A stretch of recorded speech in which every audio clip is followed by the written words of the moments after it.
অজ্ঞানতিমিরান্ধস্য জ্ঞানাঞ্জনশলাকয়া চক্ষুরুন্মিলিतं येन তস্मै শ্রীগুরবে নমঃ। আজ থেকে আমরা কয়েকটি পর্বে লীলা পুরুষোত্তম শ্রীকৃষ্ণের কৃষ্ণলীলা পাঠ করব। তার আজ প্রথম পর্ব আমরা পাঠ করছি শ্রীকৃষ্ণের অবতারণ।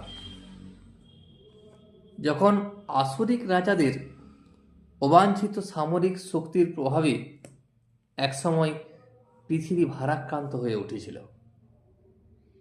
সেই সময় সমগ্র পৃথিবী ত্রস্ত হয়ে উঠেছিল এবং তখন মাতা বসুন্ধরা ব্যথিত চিত্তে ব্রহ্মার কাছে তার দুঃখের কথা নিবেদন করতে গিয়েছিলেন।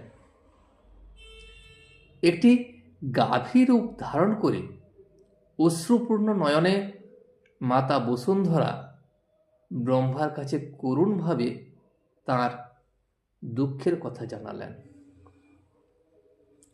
তার কথা শুনে ব্রহ্মাও অত্যন্ত ব্যথিত হলেন এবং অচিরেই তিনি পরমেশ্বর ভগবানের আলয় ক্ষীর সমুদ্রের দিকে যাত্রা করলেন। দেবাদিদেব মহাদেবের নেতৃত্বে সমস্ত দেবতারা ব্রহ্মার অনুগামী হলেন। মাতা বসুন্ধরাও তাঁর সঙ্গে গেলেন। তারা ক্ষীর সমুদ্রের তীরে পৌঁছে ব্রহ্মা ভগবান বিষ্ণুর বন্দনা করতে শুরু করলেন, যিনি বরাহ রূপ ধারণ করে পূর্বে বসুন্ধরাকে রক্ষা করেছিলেন।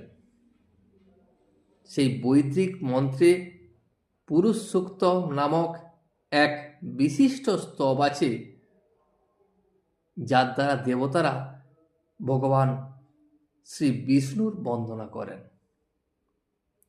কোনো রকম উপদ্রব হলেই স্বর্গের দেবতারা সেই উপদ্রব নিবারণার্থে ব্রহ্মার কাছে প্রার্থনা করেন এবং তখন ব্রহ্মা ক্ষীর সমুদ্রের তীরে গিয়ে ভগবান বিষ্ণুর সাহায্য প্রার্থনা করে তার স্তব করেন। এই ব্রহ্মাণ্ডে শ্বেতদ্বীপ নামক একটি গ্রহ আছে, যেখানে ক্ষীর সমুদ্র নামক একটি সমুদ্র রয়েছে। বৈদিক শাস্ত্রের মাধ্যমে জানা যায় যে এই পৃথিবীতে যেমন লবণ সমুদ্র আছে, তেমনি আরও অন্যান্য গ্রহে নানা রকম সমুদ্র আছে। যেমন দুধের সমুদ্র, কোথাও বা তেলের সমুদ্র, কোথাও বা সুরার সমুদ্র, এরকম নানা রকমের সমুদ্র রয়েছে। পুরুষ সূক্ত হচ্ছে সেই স্তব যার দ্বারা দেবতারা ক্ষীরোৎকষায়ী বিষ্ণুর অর্থাৎ ক্ষীর সমুদ্রে শয়ান বিষ্ণুর বন্দনা করে থাকেন। তিনি হচ্ছেন পূর্ণ পুরুষোত্তম নারায়ণ, যার থেকে এই ব্রহ্মাণ্ডের সমস্ত অবতারেরা প্রকট হন।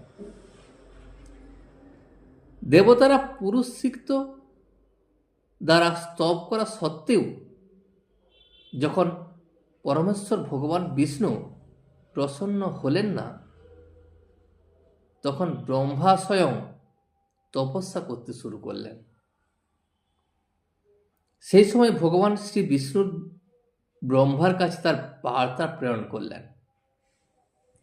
তিনি ব্রহ্মাকে জানালেন যে তিনি অচিরেই তার পরাশক্তি সহ অসুর সংহার করার জন্য পৃথিবীতে অবতরণ করবেন এবং তখনও দেবতারাও যেন তাঁর সহায়তা করার জন্য সেখানে উপস্থিত থাকেন।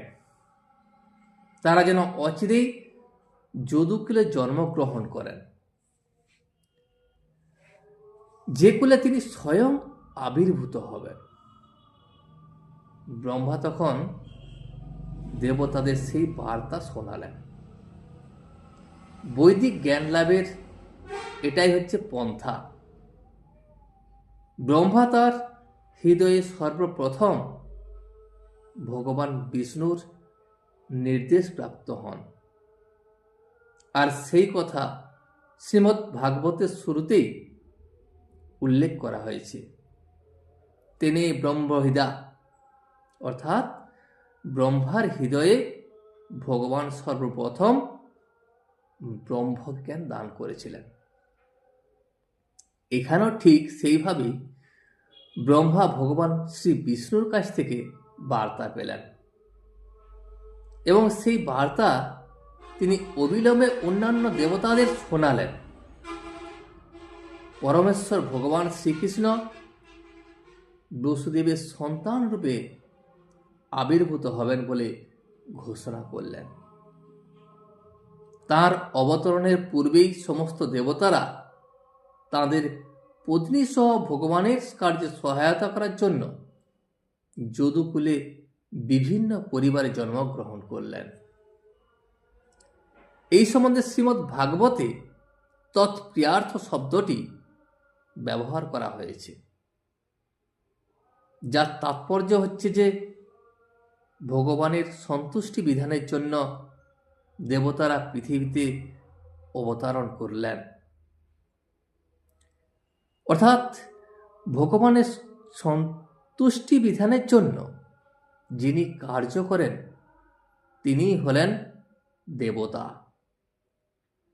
দেবতারা জানতে পেরেছিলেন যে ভগবানের অংশ অবতার অনন্ত শেষ, যিনি অনন্ত ফণা বিস্তার করে ব্রহ্মাণ্ড ধারণ করে আছেন, তিনিও শ্রীকৃষ্ণের আবির্ভাবের পূর্বে পৃথিবীতে অবতরণ করবেন এবং ভগবানের বহিরঙ্গা প্রকৃতি, যার প্রভাবে সমস্ত বদ্ধ জীবেরা মুক্ত হয়ে আছে, সেই বিষ্ণু মায়াও ভগবানের উদ্দেশ্য সাধন করার জন্য আবির্ভূতা হবেন।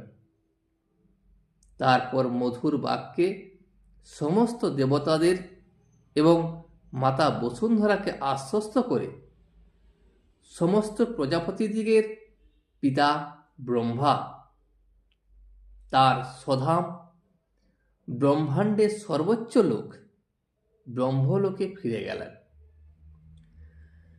সেই সময় যদুবংশের নেতা সুরসেন মথুরা ও সুরসেন প্রদেশের রাজত্ব করছিলেন। রাজা সুরসেনের রাজত্বের ফলে মথুরা সমস্ত যদুবংশীয় রাজাদের রাজধানীতে পরিণত হয়েছিল।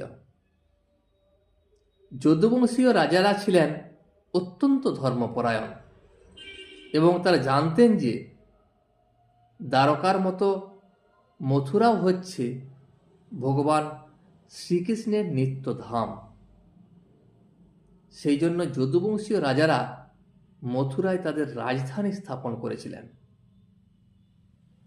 একসময় সুরসেনের পুত্র বসুদেব দেবকের কন্যা দেবকীকে বিবাহ করে তার নববিবাহিতা পত্নীকে নিয়ে রথে চড়ে তার প্রাসাদে ফিরছিলেন। সেই সময় উগ্রসেনের পুত্র কংস তার ভগিনী দেবকীকে প্রসন্ন করার মানসে বসুদেবের রথের সারথি হয়ে সেই রথ চালিয়ে নিয়ে যাচ্ছিল। তা বৈদিক পদ্ধতি অনুসারে কন্যার বিবাহের পর তার ভাই তাকে শ্বশুরালয়ে পৌঁছে দিয়ে আসে, যাতে ভগ্নী নিঃসঙ্গ বোধ না করে। দেবকীর পিতা দেবক তার অতি আদরের কন্যার বিবাহে অতুল ঐশ্বর্য দান করেছিলেন। তিনি সুবর্ণ অলঙ্কারে ভূষিত 400 হাতি, 15,000 সুসজ্জিত অশ্ব এবং 1800 রথ দান করেছিলেন। তিনি তার কন্যাকে 200 সুন্দরী দাসীও দান করেছিলেন। ভারতের ক্ষত্রিয় বংশে এখনো এই প্রথা প্রচলিত রয়েছে।